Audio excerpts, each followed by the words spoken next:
Autorizando aqui, obrigado, Henrique. Tá, começamos então a gravar a aula a partir de agora. Deixa eu mostrar minha carinha aqui para vocês, senão fica esquisito, né?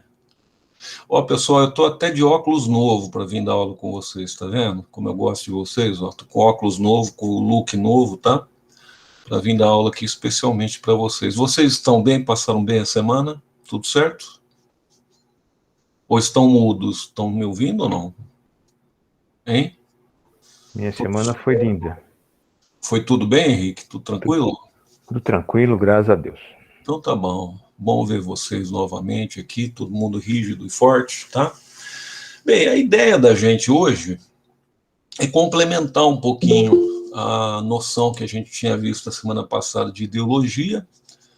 A gente estava vendo, né, algumas noções da questão da ideologia. Vimos que é um termo bastante amplo, né? A questão da ideologia, algumas características da ideologia. Eu queria hoje explorar mais algumas questões em relação, algumas visões, né, em relação à questão da ideologia, e principalmente confrontar, a gente poder fazer uma confrontação e talvez uma diferenciação entre a ideologia e a ciência, né?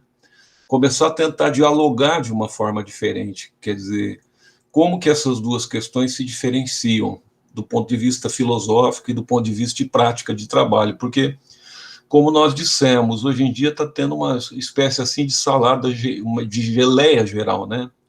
Uma certa mistura das coisas, talvez, inclusive, de forma proposital, né? Para que essas questões, infelizmente, não sejam misturadas e as coisas não se tornem tão claras, principalmente misturando, né, questão técnica com questão política, ideológica, então vira uma mistureira e as coisas não ficam bem claras. Eu queria só relembrar um pouquinho, né, da aula passada, que a gente viu que o termo ideologia ele tem um sentido polissêmico, né, ele tem um sentido amplo, uma palavra que tem muitos significados, né. A gente viu que tem, assim, uma concepção social, tem muito a ver com políticas, com utopias, né, com uma questão mesmo de paixão, de doutrinação, né. Vimos aquela visão marxista forte, né, vocês estão lembrados, da questão da ideologia como uma inversão da realidade social, né, um discurso do poder dominante, assim, para exatamente legitimar essa relação de dominação, né, a visão marxista bem assim, cortante mesmo sobre a questão da ideologia, né? E vimos também que, de uma forma genérica, o termo ideologia é muito amplo mesmo, porque ele pode aludir a certas doutrinas, né, a certas filosofias, a certas normas, a certas crenças, a certos valores morais, valores espirituais, valores estéticos, ou seja, a ideologia é algo realmente polissêmico, ela é aplicada a uma série de questões, né?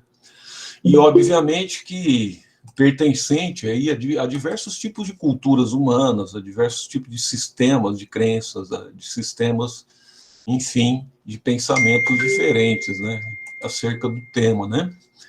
Então, se eu me esqueci de alguma coisa, se é que eu fiz um resumo de fato do que a gente discutiu, será que eu me esqueci de algo?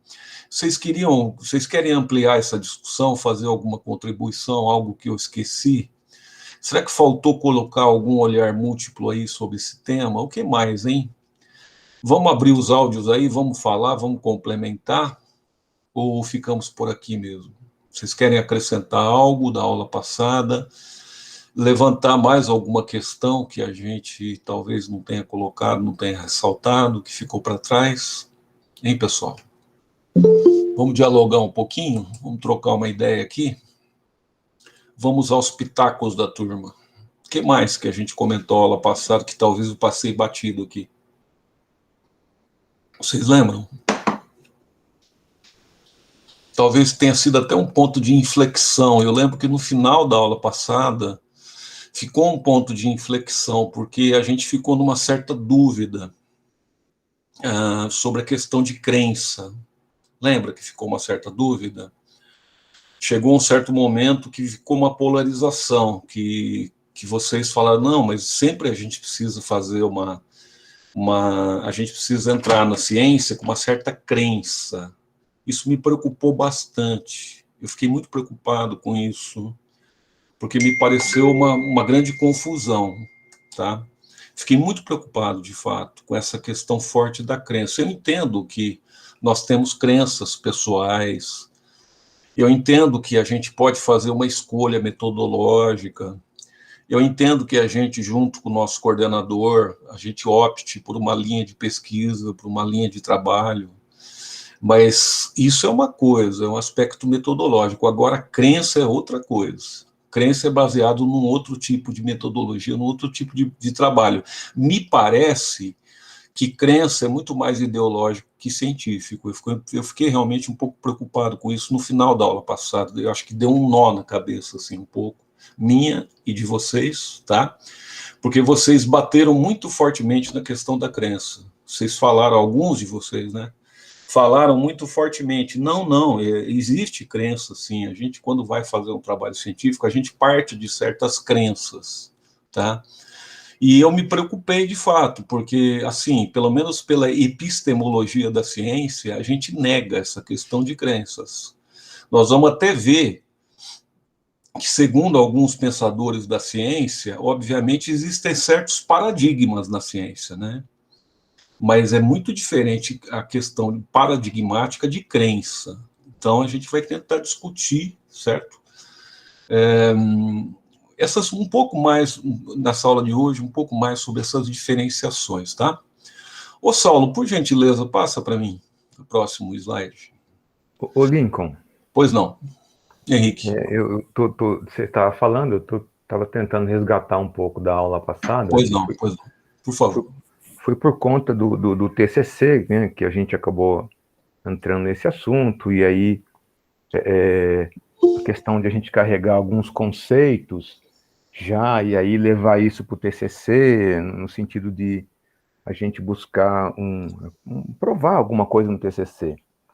E aí talvez a gente ficou um pouco meio confuso no sentido de como abstrair, né, dessas questões que nós temos formadas já. Nós somos todos adultos aqui, muito adultos. Como é que se abstrai né, pessoalmente, ou até para você construir esse TCC e não levar isso dentro dele? Eu acho isso muito difícil. Ô, Henrique, no meu entender, conceito é diferente de crença. Aí é uma questão de palavras, uma questão semântica, entende? Conceito é uma coisa, crença é outra coisa. É uma questão semântica mesmo. No meu entender, crença é parte de fé, parte de um dogma, na minha concepção. Crença parte de alguma coisa que você acredita a priori, entende? Conceito é outra coisa. Você usou o termo conceito. Conceito é diferente, tá? A palavra conceito é bem diferente da palavra crença, no meu ponto de vista. Se você tem um conceito da sua área que é lastreado por evidência científica, é uma coisa X. Agora, se você chega para mim e fala, não, eu estou entrando numa pesquisa científica com uma crença, eu já me embanano todo, entende? Eu acho que as palavras são importantes, os termos são importantes. A gente precisa entender o significado das palavras, entende? Então, para mim, conceito é algo muito diferente de crença. Não sei se você concorda comigo. Eu concordo. Tá? Então, o que eu coloquei para você que me preocupava era a palavra crença, entende? Se você falar para mim, eu vou entrar numa pesquisa com questões conceituais, obviamente, todos nós aqui temos uma formação, nós vamos entrar num trabalho com várias questões conceituais prévias, mas não com várias crenças. Porque se eu entro com várias crenças, eu estou entrando, na verdade, com uma pesquisa pré-formatada, entende? Esse que é a artificialidade da questão. Em princípio, uma pesquisa ela não deve ter uma resposta prévia. Não sei se você concorda comigo. Eu concordo. Em princípio, uma pesquisa, se ela for honesta, né? Sim. Uma pesquisa ela deve ser feita para a gente pesquisar algo, descobrir algo, seja em ciências exatas, humanas ou biológicas, né? você vai empreender um trabalho de pesquisa, seja pesquisa bibliográfica, seja pesquisa de campo, qualquer tipo de pesquisa, nós não podemos ter uma afirmação a priori, entende? E para mim, do meu ponto de vista, uma crença é algo que eu já tenho uma resposta a priori, eu creio naquilo, entende? Não sei se você está me entendendo. Então, me preocupa um pouco as palavras. Eu acho que a gente tem que tomar cuidado com os conceitos e com as palavras. É o que eu falei na aula passada. Nós estamos no ensino superior, nós estamos numa pós-graduação, e para nós que somos cientistas e queremos ser cientistas da humanidades, os conceitos e as palavras são importantes. Tá?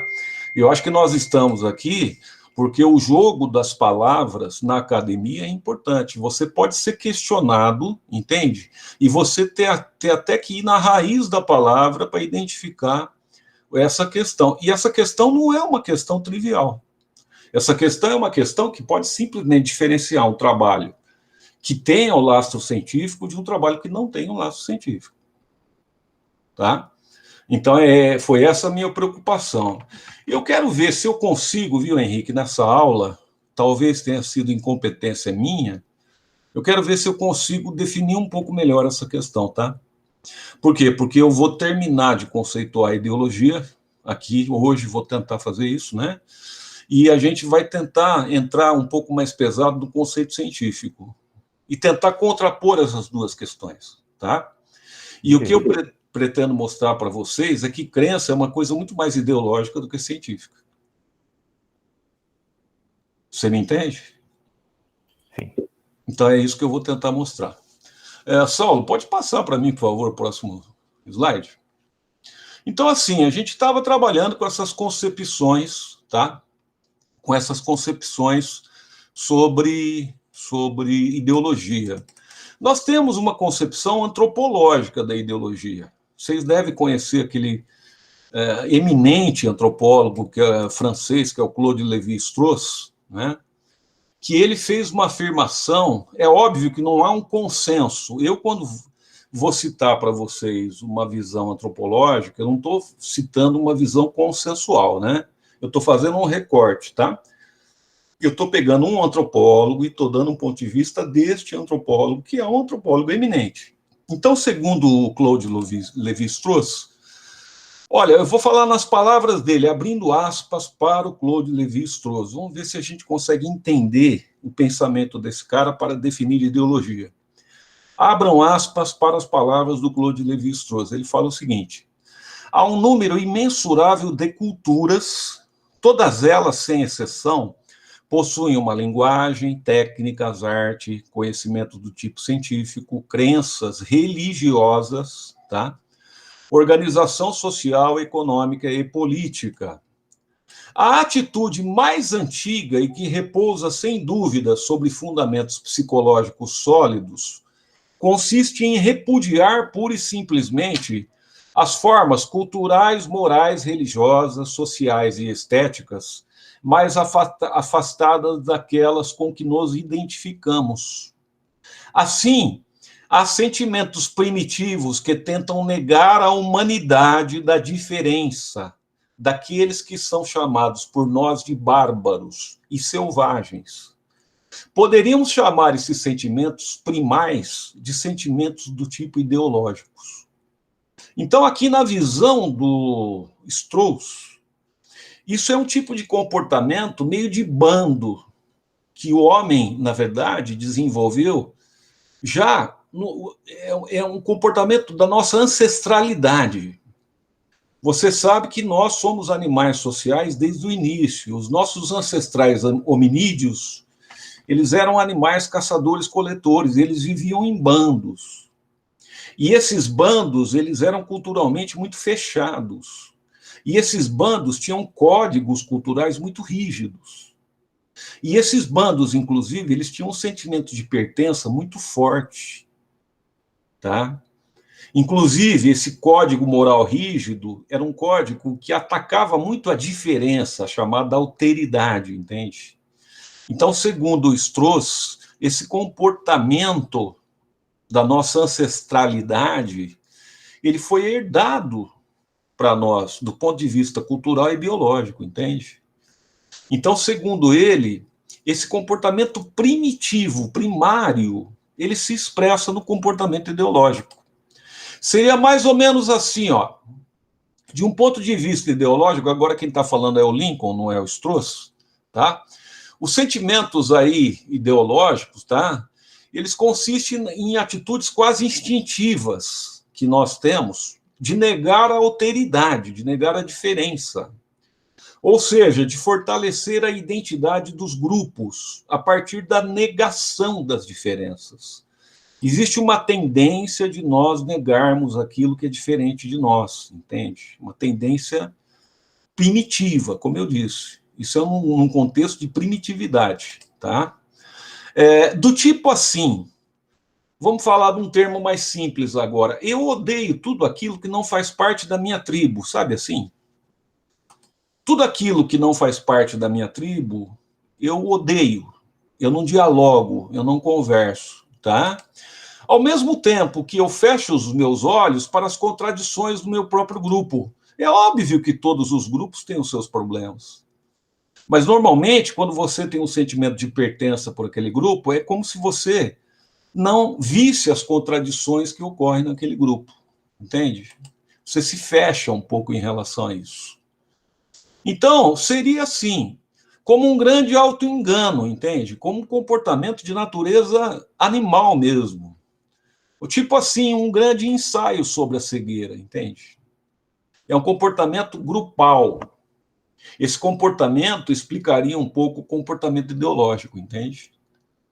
É um pouco essas bolhas que a gente tem, né, hoje. Essas bolhas de desejo que nós temos hoje, né? Onde as pessoas, elas simplesmente só querem ouvir o que elas querem. Tá? Elas não suportam ouvir qualquer tipo de argumento, tá? Que seja contra o seu desejo, entende? Um pouco assim.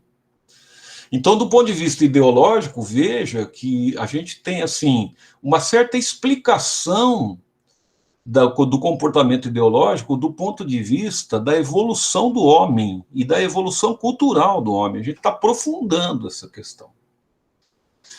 Associando esse comportamento ideológico, de certa maneira, com a nossa evolução enquanto espécie, e que, na verdade, isso teria sido até, inclusive, um dado da nossa evolução importante para o nosso comportamento, para a nossa evolução cultural.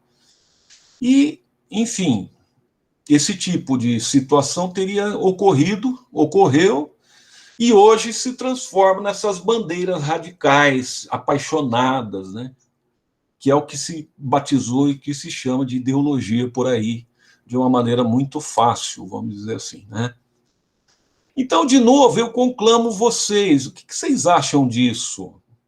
Vocês concordam com isso? Vocês acham que esses grupos ideológicos, de fato, eles são muito fechados? Esses grupos ideológicos, eles, de fato, eles negam a diferença? Assim, eles não validam a diferença do outro? Eles enxergam o outro como uma ameaça a eles? Será que isso é muito radical, essa visão antropológica da ideologia? Ou será que ela tem um fundo de verdade?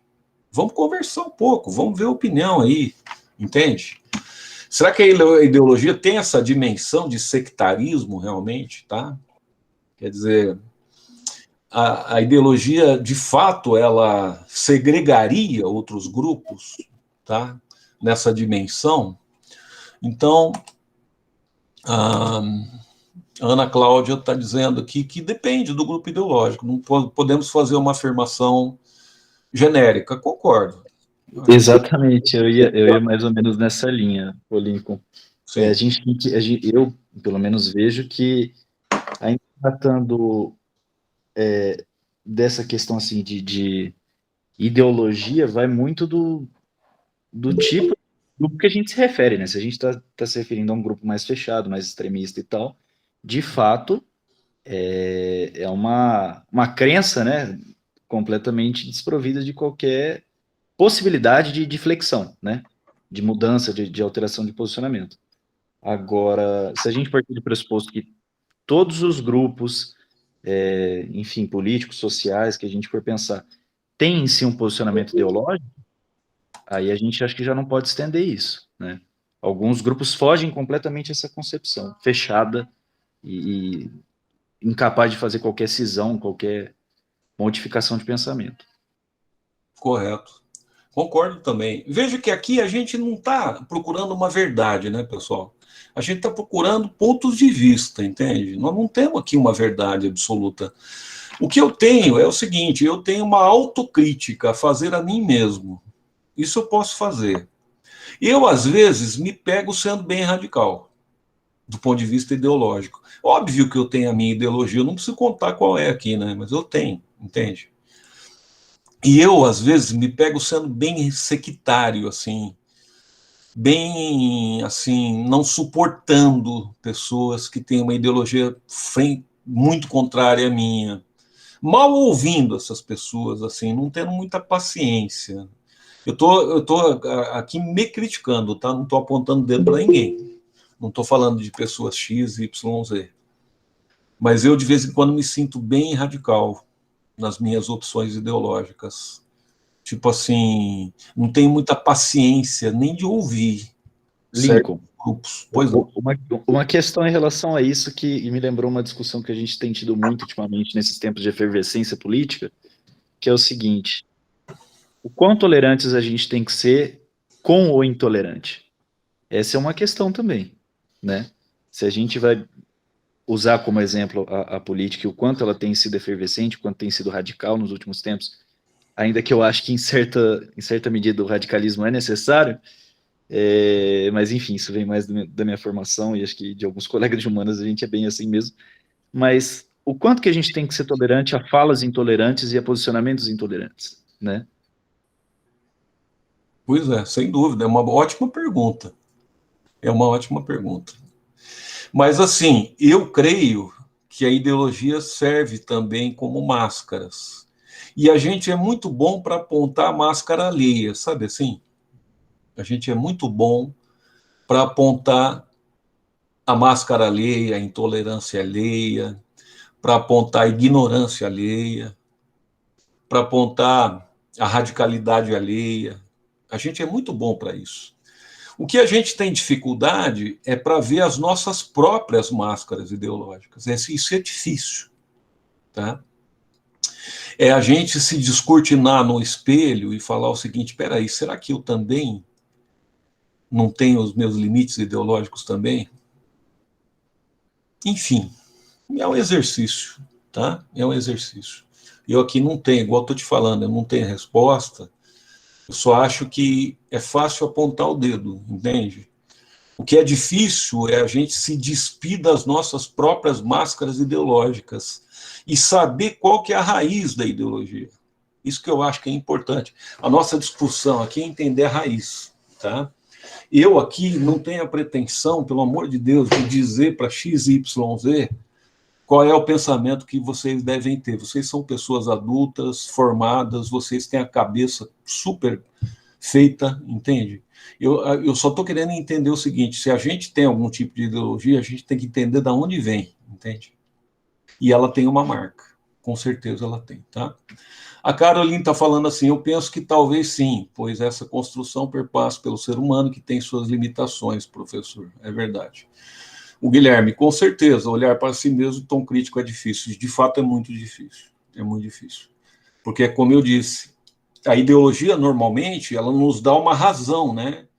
Ela nos dá uma razão, inclusive definitiva. Quando eu acredito numa crença e numa ideologia, eu tenho a solução para os problemas. E o outro não tem, né? Então eu me sinto, inclusive, moralmente acima do outro.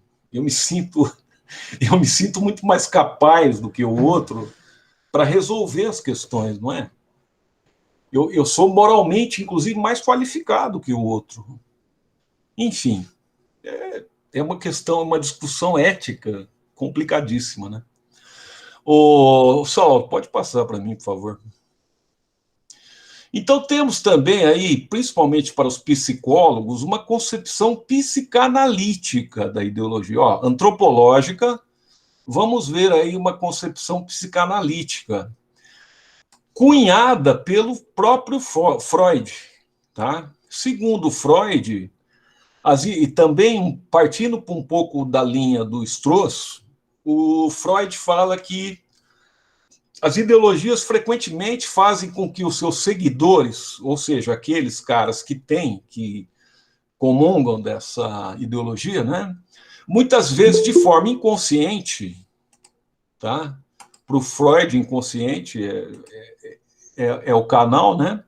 Se apropriem dos sentimentos segregacionistas mais primitivos.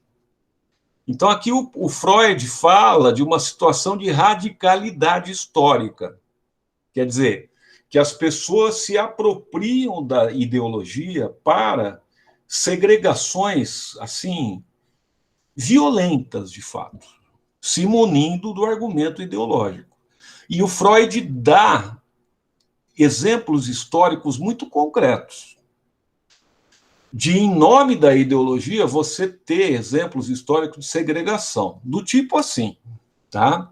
Exemplo, movimentos antissemitas, antijudeus, né, na ideologia nazifascista. Nós tivemos, na Segunda Guerra Mundial, o extermínio de 6 milhões de judeus, em nome da ideologia nazista. Isso é uma coisa concreta, histórica, objetiva. Tá? Veja que esse sentimento antissemita, muito dele foi alimentado por uma ideologia de natureza fascista. Tá? Outro exemplo, os sentimentos contra imigrantes em movimentos nacionalistas, caracterizados pela xenofobia. Isso também é muito concreto. Foi concreto no Brasil, foi muito concreto nos Estados Unidos, é muito frequente hoje na Europa, em vários países europeus, né, onde existem aqueles apelos nacionalistas, normalmente movimentos de ultradireita, né, onde você tem ali aqueles movimentos normalmente muito violentos de perseguição aos imigrantes. Tá? Então, em nome de uma posição ideológica, você vai ao extremo da violência, entende? Em uma justificativa ideológica, você chega ao extremo da segregação. Um outro exemplo seria, por exemplo, os sentimentos racistas, segregacionistas, que estão embutidos nas ideologias supremacistas. Como nós vimos na aula passada, tá? Você tem ainda o racismo é algo muito concreto, né? Nos Estados Unidos, o racismo é algo muito concreto. No Brasil, é pior ainda, porque as pessoas são racistas e acham que não são, né? O racismo no Brasil é naturalizado. Você conversa com pessoas da classe média brasileira, elas acham que não existe diferença entre... Elas acham que os negros no Brasil, por exemplo, eles se vitimizam, né? Eu escuto isso frequentemente, tá? Pessoas que acham que não há nenhuma dívida social do Brasil com os negros, por exemplo, que foram escravizados. Um país que teve, o país que foi o campeão em termos de tempo de escravidão, tá? Da era moderna, que foi o Brasil. Então, assim, se conversa com certas pessoas, é uma coisa impressionante. Parece assim que as pessoas negam a escravidão, entende? É o negacionismo total. E negam o seu próprio racismo, que continua, mas embutido, disfarçado. No Brasil nós temos o pior tipo de racismo, é a hipocrisia, tá? É a hipocrisia social. É o racismo disfarçado. E eu acho muito mais legítimo o racismo norte-americano, porque é um racismo explícito. Pelo menos o pessoal lá não finge que é racista. Ele é racista e acabou. Tá? Nós temos isso também, por exemplo, nos sentimentos misóginos contra a mulher, nos sentimentos homofóbicos, violentos contra os homossexuais, por exemplo, expressos aí por ideologias conservadoras. Então, veja o sentido da violência, da segregação, objetivo que as ideologias podem alcançar. A gente tem que levar em consideração isso, porque isso são experiências históricas. A gente não está falando aqui da minha ideologia em particular, que me deixa confortável na minha vida burguesa, na minha casa, entende? Nós estamos falando aqui de fatos sociais que já ocorreram, que continuam ocorrendo na nossa realidade. E esses fatos sociais, eles têm por trás uma ideia, entende? Eles têm por trás uma ideologia. E nós precisamos identificá-la, nós precisamos cercá-la e entender que isso não é um fato isolado, entende? É importante a gente identificar isso. Então, certas manifestações ideológicas exacerbadas, elas negam, repudiam a alteridade de forma objetiva, tá? A gente está vendo exemplos objetivos, exemplos concretos, de que a ideologia ela leva à negação da diferença. Sendo que, na verdade, né, todos nós sabemos que a gente se constitui pela diferença. O ser humano é um animal social, caramba, né? Eu me constituo enquanto indivíduo, as pessoas se constituem enquanto grupo, o povo se constitui enquanto nação, é da interação com a diferença. Seria exatamente da interação com a diferença, né? Mas muitas vezes a ideologia, de fato, ela aposta na negação da diferença para alcançar algum objetivo de natureza ideológica. É isso muitas vezes o que ocorre. Comentários, pessoal, sobre esse trecho. Alguém gostaria de comentar? Dessa perspectiva psicanalítica? Os psicólogos aí gostariam de comentar, de acrescentar alguma coisa em relação a isso? As pessoas em geral? Fiquem à vontade. Gostariam de dar um pitaco aí?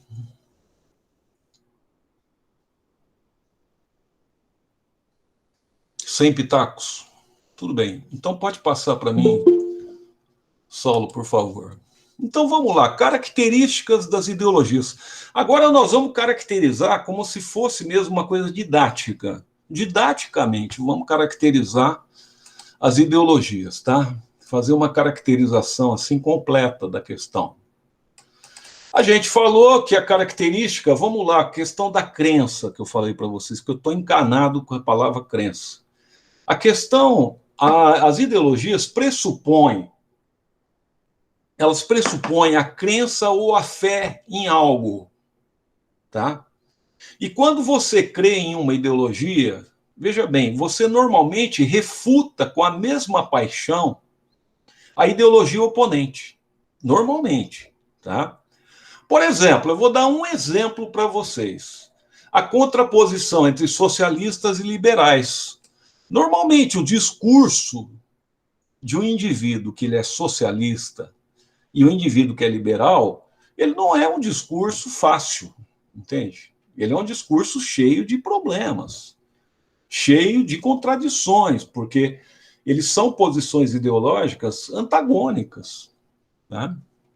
Então, são posições que se chocam. É difícil você conseguir um consenso, é difícil você chegar num consenso, por exemplo, econômico. São visões completamente diferentes, do ponto de vista político, social, do ponto de vista econômico, entende? Como que eu vou conciliar? Então, por quê? Porque você parte de uma crença, e isso é uma crença, entende? Não adianta dizer que não é, é uma crença. Se eu faço parte de uma ideologia, eu parto de uma crença prévia. Muitos aqui vão falar, não, mas a minha ideologia não, a minha ideologia não crê em nada. Você crê sim, você crê sim. Se você fizer uma análise fria da tua ideologia, você vai ver que a priori você crê em algumas coisas que a ideologia prega. Senão você não tem ideologia, tá? Porque isso é um pré-requisito, na verdade, uma questão que faz parte da crença ideológica você ter esse tipo de fé, vamos dizer assim. Por isso que a palavra crença me afeta tanto. Quando as pessoas falam assim, não, eu vou entrar numa pesquisa científica com uma crença, eu já fico arrepiado, entende? Porque crença é algo que tem muito a ver com dogma, tá? E aí fica difícil a gente falar isso comparando isso com ciência, né? Alguém teria mais algum exemplo de ideologias que se contrapõem? Eu falei de socialismo e de liberalismo. Teria mais alguma aí para acrescentar? Do ponto de vista religioso, sei lá, de outro ponto de vista. Alguém lembra de alguma aí?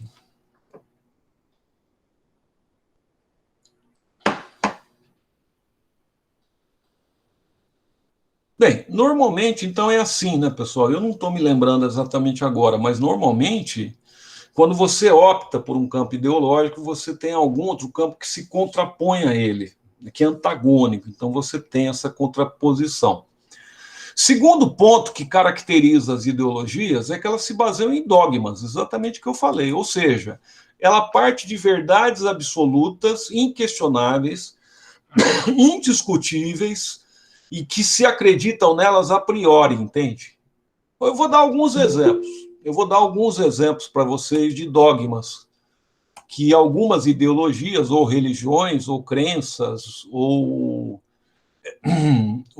determinados grupos se baseiam, tá? Por exemplo, Alá é a salvação, tá? Se eu faço parte de uma certa religião, se eu acredito nessa religião, eu parto do dogma, do princípio que Alá é a salvação.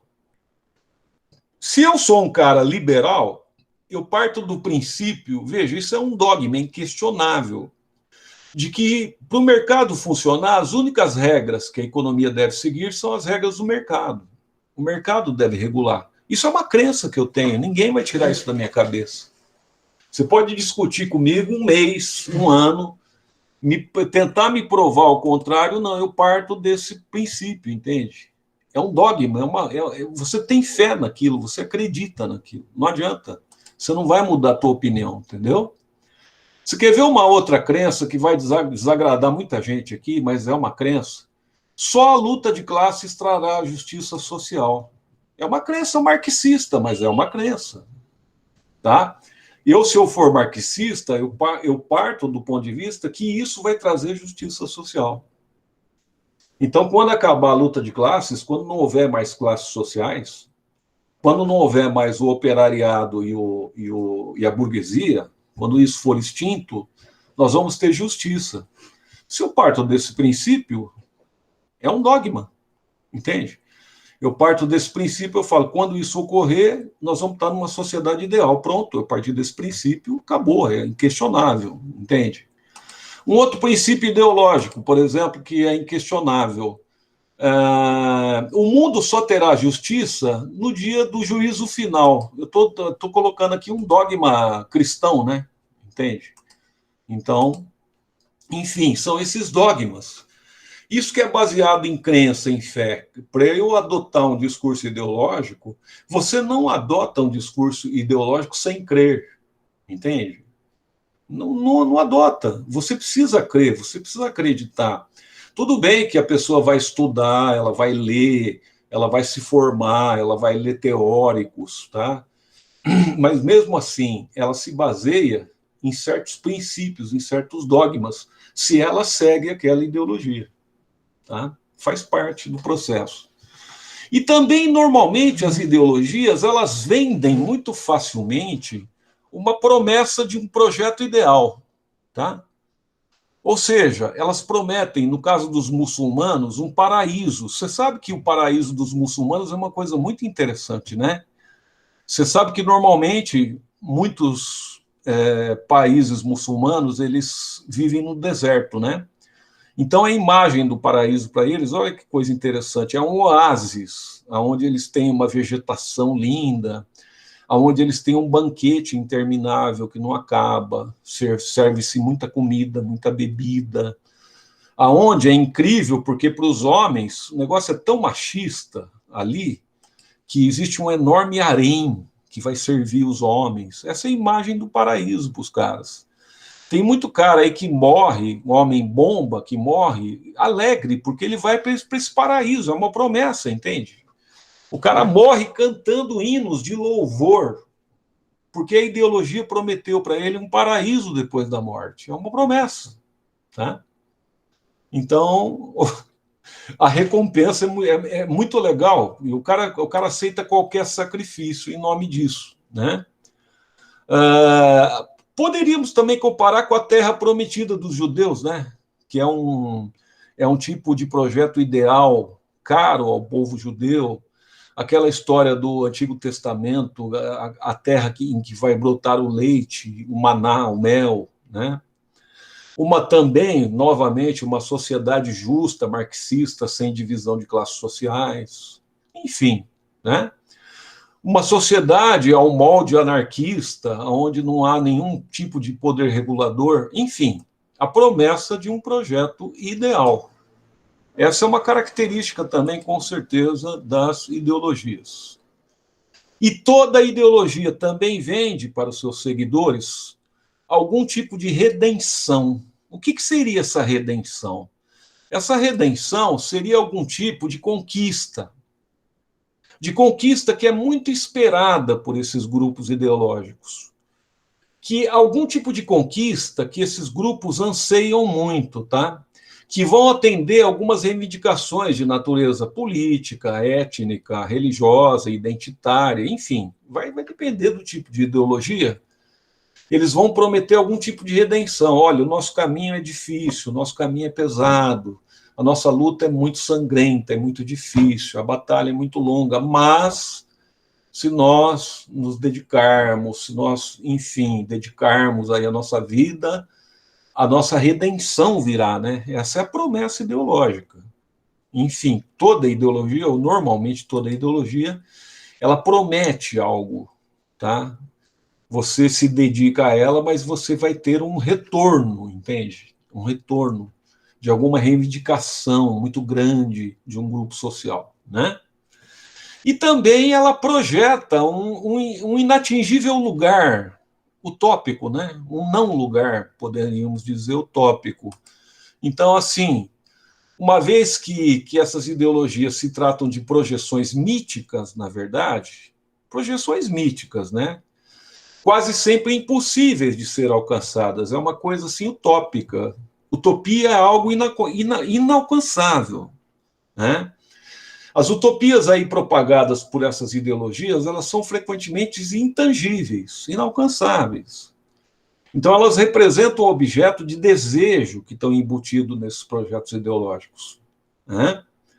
Porém, o que acontece de fato, na verdade, é que com a não concretização efetiva dessas utopias, eu vou dar um exemplo para vocês da minha geração. Um exemplo da minha geração. Eu sou de uma geração que acreditou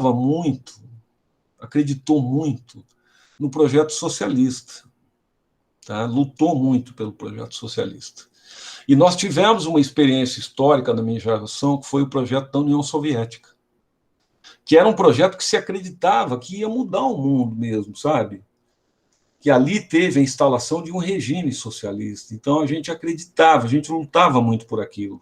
A gente tinha um ideal, a gente projetava o mundo como algo que poderia mudar de verdade, sabe? Quando você teve ali a União Soviética, quando você teve a derrocada do nazismo pelo Exército Vermelho da União Soviética, foi algo muito óbvio que eu não sou nascido em 45, né? Mas também não sou tão velho assim. Mas assim, depois que veio a instalação da União Soviética, se tinha muita esperança, sabe? De uma sociedade melhor e tal. Mas aí veio o stalinismo. Nós sabemos o que foi o stalinismo, né? Na União Soviética. Enfim, muitas daquelas esperanças ideológicas que as pessoas tinham, na vida real, sabe? Elas se demonstraram bem diferentes do que era a promessa, entende? A promessa ideológica que você tinha, né? Então, muitas vezes, o que acontece na vida real, tá? Essas utopias prometidas pela ideologia se transformam em distopias, na verdade, né? Porque elas são, de fato, promessas. Elas são promessas utópicas, não é porque as pessoas são ruins, entende? Não é porque as pessoas são más, é porque utopia é algo realmente inatingível. O ser humano não é perfeito, quer dizer, e utopia é algo perfeito, idealizado, entende? é algo que você não consegue concretizar porque é algo perfeito, ideal, e as pessoas não são perfeitas. Então, enfim, fica difícil. Vamos lá, Saulo. Vamos para o próximo aí. Bem, então agora vamos falar um pouquinho de ciência, tá? Vamos falar um pouquinho de ciência. A gente já falou de utopia. Eu acho que utopia a gente conseguiu caracterizar bem, né? O que é utopia. E o método científico, que eu acho que vocês conhecem bem. Então é o que vocês vão fazer no TCC, né? O mais importante da ciência, pessoal, escuta o que eu estou te falando, não é responder, não é, na verdade, você chegar a uma conclusão, é você fazer boas perguntas. Escuta o que eu estou te falando. Quando você for fazer um trabalho de TCC, ou qualquer trabalho de científico, o mais importante é saber fazer a pergunta. Essa é a grande sacada, é a grande questão. Eu vou fazer um trabalho de TCC. A primeira questão, eu tenho um tema lá. A primeira questão que eu tenho que me perguntar, qual é o meu problema? O que eu quero problematizar nessa questão? Sabe, muitas vezes você perde um tempão para saber qual é o problema, mas a hora que você acha um problema real, você tem um trabalho pela frente bacana. Você tem um desafio de verdade, entende? Então, todo trabalho científico ele tem que partir de um problema, de uma questão que você quer resolver, entende? E que você não sabe previamente a resposta. Por isso que eu falo que quando a gente entra num trabalho científico, você não pode ter previamente nada, você não pode ter previamente nenhum tipo de conclusão, você não pode ter previamente nenhum tipo de fé, nenhum tipo de crença, porque senão é brincadeira, não é ciência, tá? Então você precisa levantar um problema consistente, tá?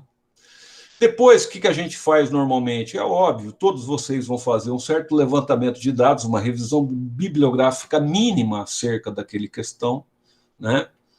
Vocês vão ver aí, vão levantar a fortuna crítica, vamos dizer assim, acerca daquela questão. Obviamente que isso tem que ser triado, né? Você tem que fazer uma boa triagem. Isso é um trabalho de garimpagem, na verdade, porque normalmente tem milhões de referências, então você vai ter que garimpar aquelas referências que têm a ver com o seu problema. Não adianta simplesmente ficar escolhendo referência ao acaso, não. A referência tem que ter a ver com o problema que você levantou, entende? Tem que estar relacionada com o problema que você levantou. Veja, para todo problema, eu posso ter uma tentativa de explicação que não significa que é a resposta correta. Mas eu posso ter, em princípio, uma tentativa de explicação, que são as hipóteses, né? Então você elabora algumas hipóteses, algumas tentativas de explicação daquele seu problema. Por que a hipótese é importante? Porque a partir da hipótese é que você vai testar as suas respostas. Você vai testar, você pode testar de várias formas, através de um questionário que você vai fazer, junto aí a um certo amostragem de pessoas, né? Através de uma pesquisa bibliográfica, na área de humanas isso é muito comum, né? Enfim, várias metodologias. As metodologias você vai ter que escolher. Veja que isso não é crença. Quando eu vou escolher a metodologia, eu estou escolhendo em cima de uma hipótese que eu fiz, tá? E uma metodologia que vai testar aquela hipótese, para mostrar se essa hipótese minha, ela de fato tem algum tipo de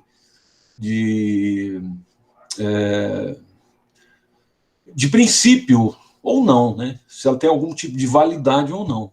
Enfim, depois de testar essas hipóteses, você vai chegar num resultado, esse resultado deveria, vocês não vão fazer isso, mas esse resultado deveria ser repetido no mínimo 3 vezes, se fosse um questionário, por exemplo, isso numa revista científica mais de nível melhor, né? Repetido isso, você, enfim, poderia chegar a uma conclusão. Aqui a teoria esquece, porque vocês não vão chegar nesse ponto de teoria. Mas você chegaria numa conclusão, e uma conclusão que eu falei na aula passada. Muitas vezes a conclusão é que você não chegou a nenhuma hipótese correta. É uma conclusão.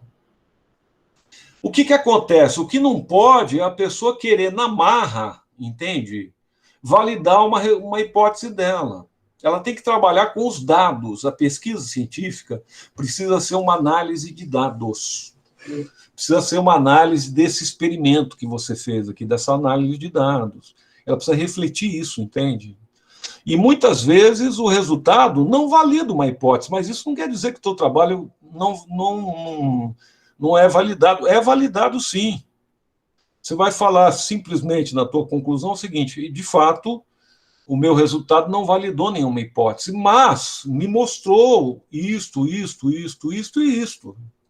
O que pode suscitar no futuro trabalho outras questões assim. Então veja que a ciência ela tem outro princípio totalmente diferente da ideologia, tá? Muito diferente, que é o que a gente vai tentar começar a conversar com vocês. Pode passar, Saulo, o próximo aí? Deixa eu ver quem que está entrando aqui. Beleza. Pode passar o próximo.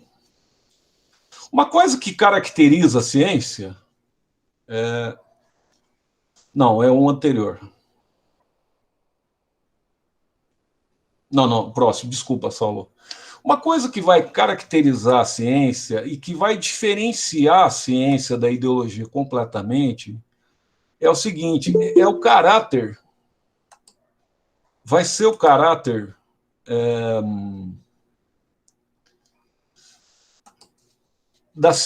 que toda ciência tem de poder ser refutada, entende? Então, por exemplo, vocês fizeram um trabalho de TCC aqui em São João da Boa Vista. Vamos supor que eu estou analisando aqui uma escola de São João da Boa Vista, que eu estou analisando o papel aqui de uma lei numa escola em São João e tem uma conclusão aqui, tá? Você vai lançar os seus resultados. Esse resultado que você lançou, ele pode ser refeito em várias outras cidades do Brasil, entende? Enfim, aquele resultado seu não significa que é um resultado final, efetivo, e é uma verdade absoluta, entende? Ele pode ser inclusive refutado por outros cientistas que vão fazer esse trabalho e que vão questionar o teu trabalho. Falam, peraí, o trabalho que o Lincoln fez, ele apontou esse problema aqui, ele teve um problema de metodologia que não está correto. Então, o trabalho científico é um trabalho totalmente oposto ao trabalho ideológico, porque ele pressupõe a refutação, entendeu? Ele não se baseia em verdades prévias, muito pelo contrário, ele rejeita verdades prévias, tá?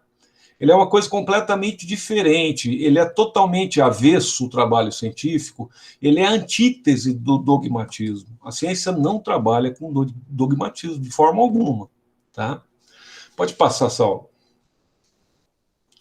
Então, assim, a gente tem um importante filósofo da ciência que é chamado de Thomas Kuhn.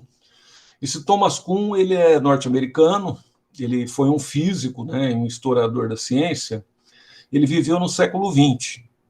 E o Thomas Kuhn, ele acreditava o seguinte, que a ciência, apesar de ser isenta, tudo isso daí, ela não deixa de ser orientada historicamente. Então, segundo Kuhn, a ciência tem uma orientação histórica, tá?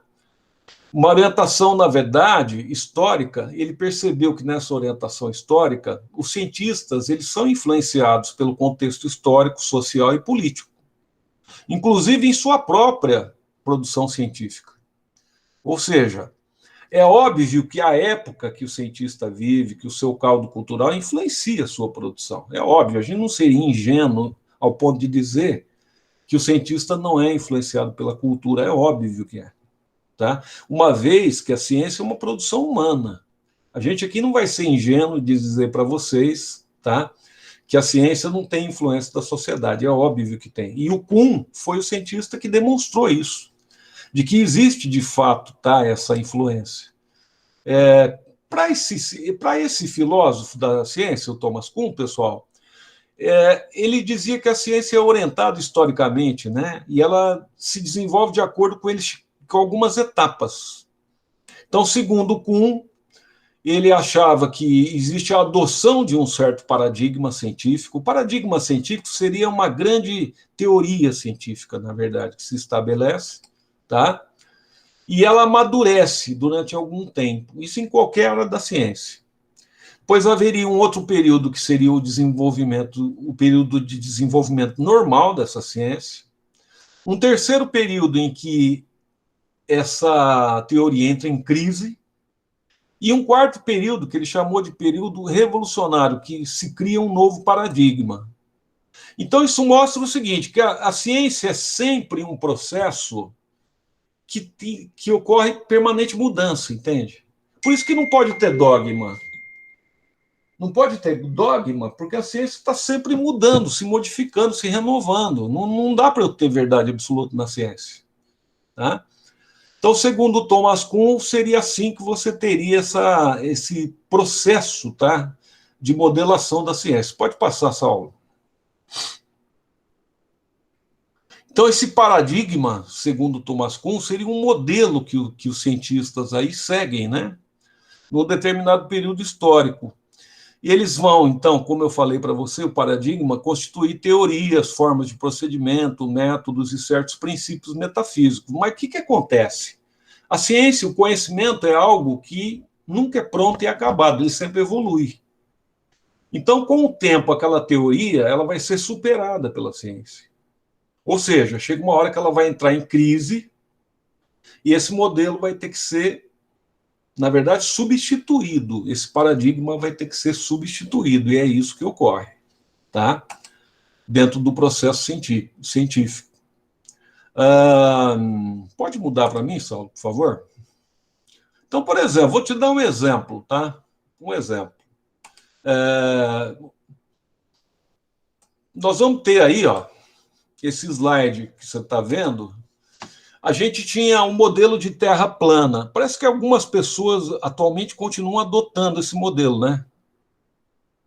Parece que tem alguns terraplanistas atualmente aí, que o pessoal ainda não mudou de paradigma. Tem um monte disso. Pois é, impressionante. O pessoal ainda tem terraplanista aí. Isso aí é do século VI a.C., e algumas pessoas estão adotando de novo, pegando esse paradigma, já que foi superado, já, olha, antes de Cristo já foi superado, mas o pessoal ainda tem alguns aí que acreditam, né? Então a gente tinha o paradigma do terraplanismo, que foi proposto pelo Pitágoras no século VI a.C. Veja que o grande filósofo grego Aristóteles, 330 anos antes de Cristo, ele já propunha que a Terra era esférica, tá? Mas, enfim, alguns gênios atuais da humanidade voltaram ao paradigma da terraplanismo, né? Vocês sabem disso. Enfim, pode passar, Saulo. Outra quebra de paradigma violento que nós tivemos é o modelo geocêntrico do Ptolomeu. Ptolomeu, há 150 anos antes de Cristo, ele propôs de que o centro do universo era ocupado pelo planeta Terra, olha só. E as esferas celestes giravam em torno do nosso planeta, né? Aí chegou o Nicolau Copérnico, na Idade Média, em 1530, e ele deu, assim, uma mudança filosófica para o mundo, para o pensamento humano, porque ele mostrou que o Sol, no caso da Via Láctea nossa, ele ocupava o centro aqui e os planetas giravam em torno dele, inclusive a Terra, né? O chamado modelo heliocêntrico. Isso aqui foi muito importante historicamente, porque não foi só uma mudança de paradigma científico. Isso afetou principalmente as relações de poder da Igreja Católica, tá? Porque era muito importante para a Igreja a Terra ser o centro do universo. Fazia muito mais sentido um criador ter criado um planeta nosso como indivíduos especiais, né, criados à sua imagem e semelhança, e com a Terra ocupando o centro da criação, né? Essa quebra de paradigma aqui trouxe graves consequências, né? Inclusive Galileu Galilei, que depois chegou a comprovar efetivamente o heliocentrismo, né? Ele foi preso pela Inquisição e passou o restante da sua vida preso, porque de fato abalou a ordem mundial essa questão aí do heliocentrismo, tá? Pode passar, por favor, Saulo. Outra quebra violenta de paradigma, que foi feita apenas no século XIX, né, é que nós tínhamos a ideia de que os seres vivos foram produzidos num certo momento, há cerca de 5.000 anos, segundo a Bíblia, por um criador, que pode ser chamado de Deus, se você preferir, e que esse criador, ele criou todas as espécies de uma vez só, assim.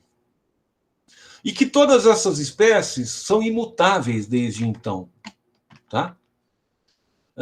O cavalo, ele é igual desde que Deus criou, há 5.000 anos. A barata também, a samambaia também, a bactéria também, a manga também, a mosca, o gambá, enfim, todas as espécies são idênticas, são imutáveis. É a teoria do criacionismo, né?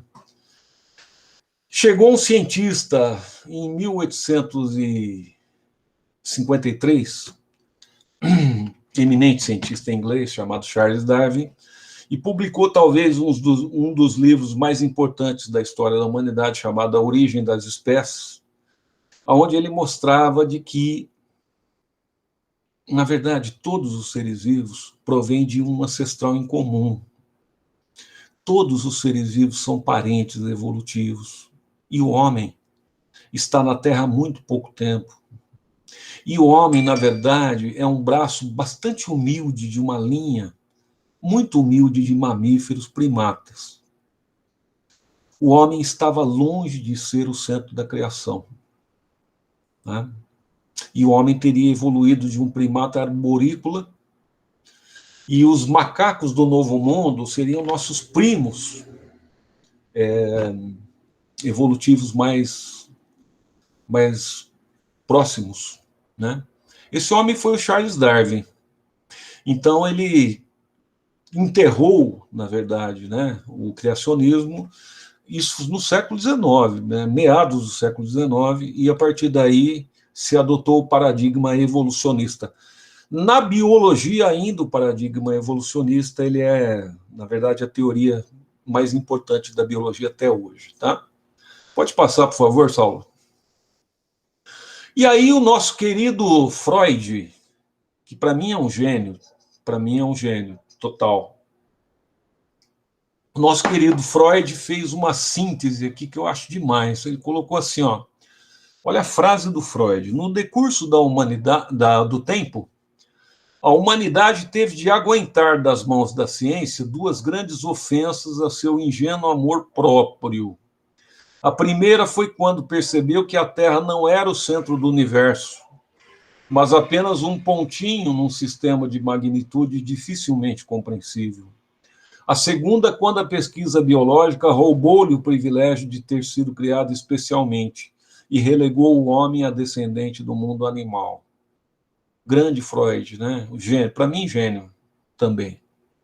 Pode passar, Saulo. Então, algumas características agora da ciência. Veja bem, como eu falei para vocês, toda teoria, por mais comprovada que ela seja, a teoria da seleção natural, tá, que a gente falou, toda teoria, por mais comprovada que ela seja, sempre tem um caráter transitório. Olha, pessoal, definitivamente não há verdades absolutas na ciência, não há dogmas. Não há espaço na ciência para crença, para fé. Crença e fé são questões ideológicas, não científicas, tá? Uma frase literal do grande cientista Albert Einstein. Ele fala o seguinte: toda a nossa ciência, comparada com a realidade, é primitiva e infantil, e, no entanto, é a coisa mais preciosa que temos. Grande Einstein. Sabe, pessoal, é sempre importante a gente reafirmar uma coisa que eu estou querendo bater nela.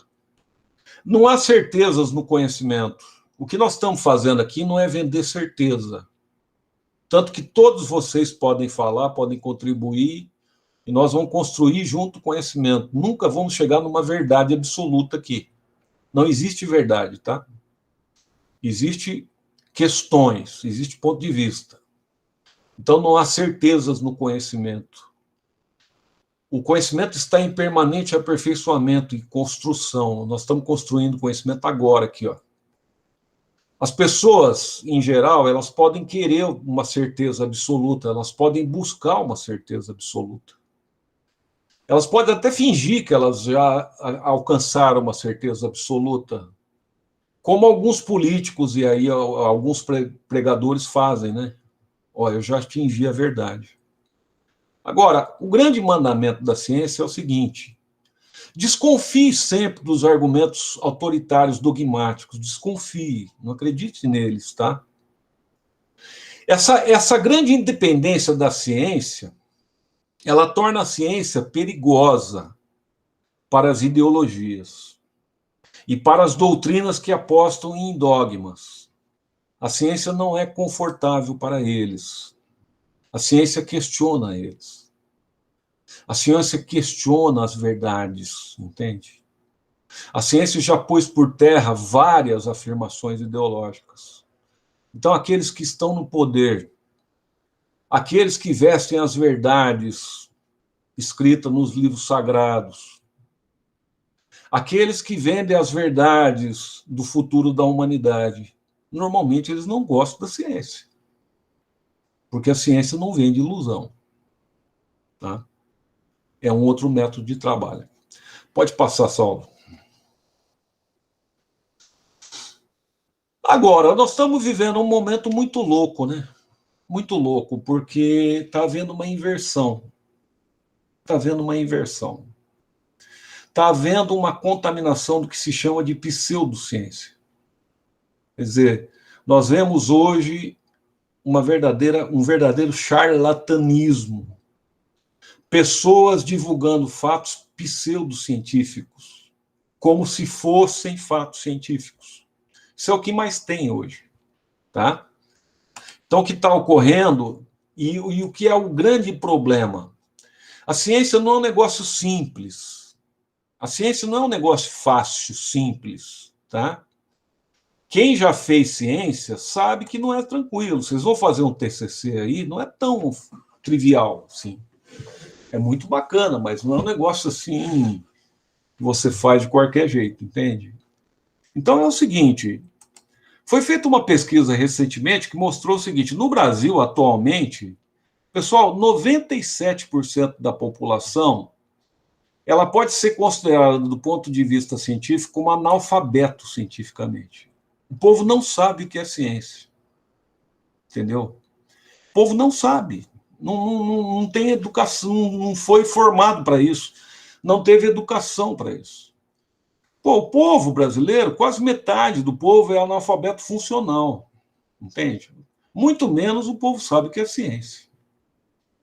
Então, o que acontece? Acontece o seguinte: a esmagadora maioria do nosso povo, ela simplesmente não sabe diferenciar o que é ciência de pseudociência. Quer dizer, chega um charlatão aí vendendo uma afirmação pseudocientífica, o povo acredita. Aqueles tiozão de WhatsApp, aquele pessoal que fica falando borracha aí, que fica fazendo campanha anti-vacina, por exemplo, tá? Que fica falando para não usar máscara, que fica afirmando que existe tratamento precoce para vírus. Esse tipo de situação, tá? Que se afirma que tem validade científica, que não tem nenhum fundamento científico. Agora, o povo não sabe dizer, o povo não sabe diferenciar. O povo não sabe o que é ciência e o que não é ciência. Então, vira uma bagunça, entende? Numa situação que as pessoas estão morrendo aos milhares. Isso é uma coisa criminosa, entendeu? Criminoso. Então, o que acontece?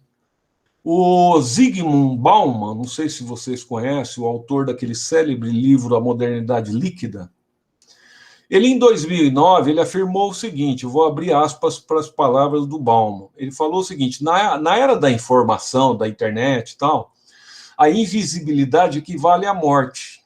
Ou seja, nesse capitalismo moderno nosso, tá, a internet se transformou numa região de terra de ninguém, tá? Então, você tem na internet aquelas bolhas de desejos, aqueles grupos definidos por algoritmos, né? que você vai entrando naqueles grupos só falando com pessoas que falam a mesma coisa que você. Então você vai entrando naquelas bolhas, que no fundo são bolhas de consumo, na verdade, né? A internet é o orgasmo do capitalismo moderno, quer dizer, a internet ela serve, na verdade, para consumo, para venda, para compra. Essa é a grande finalidade. Mas a internet também é um lugar de bolha. Você se satisfaz com grupinhos de pensamento, com grupinhos ideológicos, na verdade, entende? Com grupinhos de mesmice, com grupinho que fala só o que você pensa. Então, o que acontece? Essas bolhas de desejos, tá? As pessoas vão sentir um pertencimento por essas bolhas. É um pouco aquele grupo antigo lá, que os antropólogos se referiam. E assim, simplesmente as pessoas se recusam a ouvir qualquer opinião que seja contrária àquelas opiniões ali do senso comum que circulam nas suas próprias bolhas. Tá? Na verdade, como eu falei, né, essas bolhas são bolhas de consumo. O objetivo é vender, comprar, né?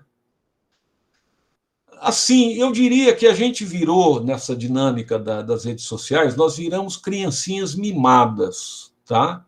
Criancinhas que acreditam e ecoam qualquer fake news, qualquer notícia pseudocientífica, qualquer negacionismo, desde que esse discurso, seja ele qual for, ele vai adular as nossas convicções ideológicas. Então, se esse discurso ele me adular a minha convicção, eu replico esse discurso, seja ele o que for, entende?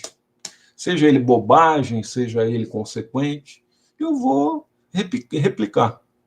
Mais ou menos isso, tá? Eu conheço pessoas que estão assim nessa bolha, que elas estão tão nessa bolha que elas não ouvem mais outro tipo de notícia, entende? Por exemplo, o cara está naqueles grupinhos de WhatsApp radical. Ele não ouve mais jornal de televisão, não ouve rádio, não ouve nada. Ele só fica naquele grupo onde o pessoal só fica no fake news ali. Então, o cara, a única informação que ele tem é fake news. Então, para ele, fica verdade, né? É aquela história, uma mentira repetida mil vezes vira verdade. Então, é mais ou menos isso, é o pós-modernismo, né, que está ocorrendo. Tá?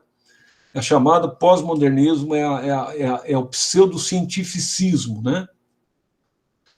Segundo um grande astrofísico norte-americano chamado Carl Sagan, né?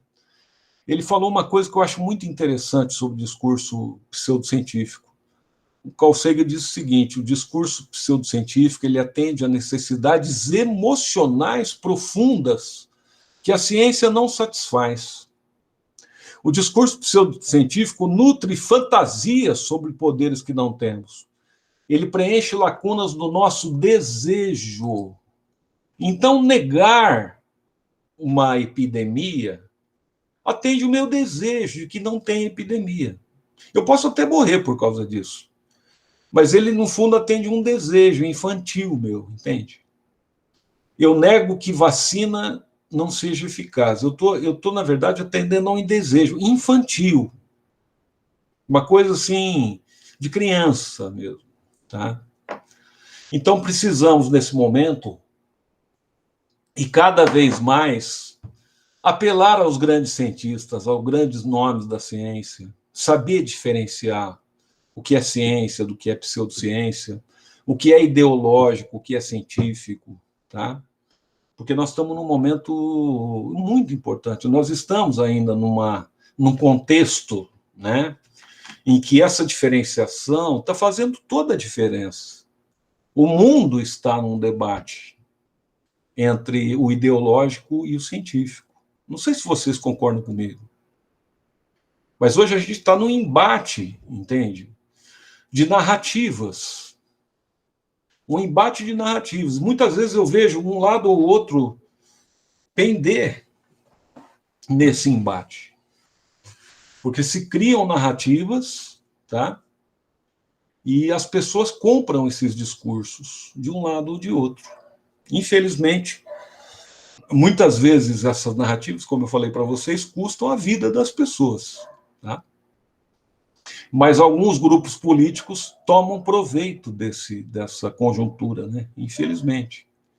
Eles faturam com isso politicamente, entende? E mantêm os seus grupos ideológicos ali, correndo dentro daquela trilha que interessa para eles, tá? Bem, pessoal, eu acho que basicamente o que eu queria conversar com vocês hoje era isso. A minha intenção foi diferenciar a ideologia de ciência, eu espero ter conseguido, de alguma forma, diferenciar com vocês, tá? E fico novamente, como sempre, aberto aí a contribuições, a destaques que vocês queiram fazer, observações, perguntas. Estou à disposição, se vocês quiserem aí contribuir de alguma forma, por favor. Pode se pronunciar, por favor.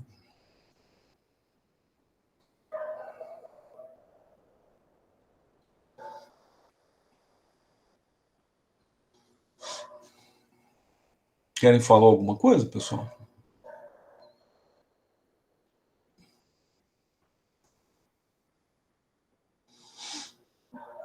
Eu que agradeço, Guilherme.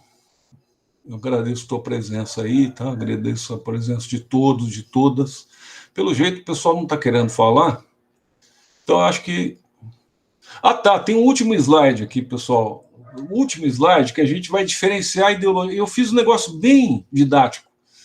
Diferenciar ideologia de ciência. Vamos lá. Ideologia pressupõe crença ou fé. Ciência, um método agnóstico. Totalmente agnóstico, tá? Ideologia baseada em dogmas. Ciência baseada em refutação. Completamente diferente, tá? Ideologia, promessa de um projeto ideal. Ciência, promessa de mudança, sempre. Ideologia, busca de algum tipo de redenção política, étnica, religiosa, identitária. Ciência, busca de conhecimento laico e isento de posicionamento, seja ele qual for, tá? Ideologia visa alcançar um não lugar utópico. Ciência não visa alcançar, em princípio, nenhum lugar pré-determinado. Então, vemos que são, de fato, campos do conhecimento, caixinhas do conhecimento completamente diferentes, né? E precisamos estar atentos, porque o que nós não podemos, quando a gente faz ciência, é levar algum tipo de preconceito ideológico para a nossa ciência. Precisamos nos policiar, porque vamos lembrar que nós temos uma formação ideológica. Na área de humanas, inclusive, isso tem um grande perigo da gente levar algum preconceito para a nossa pesquisa. Precisamos nos vigiar. Eu sei que vocês são pessoas experimentadas, são ótimos profissionais, são pessoas já profissionais, tarimbados, mas sempre é bom falar, vamos nos vigiar, tá? Não vamos levar preconceitos sociais, políticos e ideológicos para as nossas pesquisas, para os nossos trabalhos. Gente, muito obrigado pela presença de todos, tá? De todas. Eu vou deixar essa aula, inclusive eu vou parar a gravação aqui. Vou deixar essa aula, então, gravada, tá?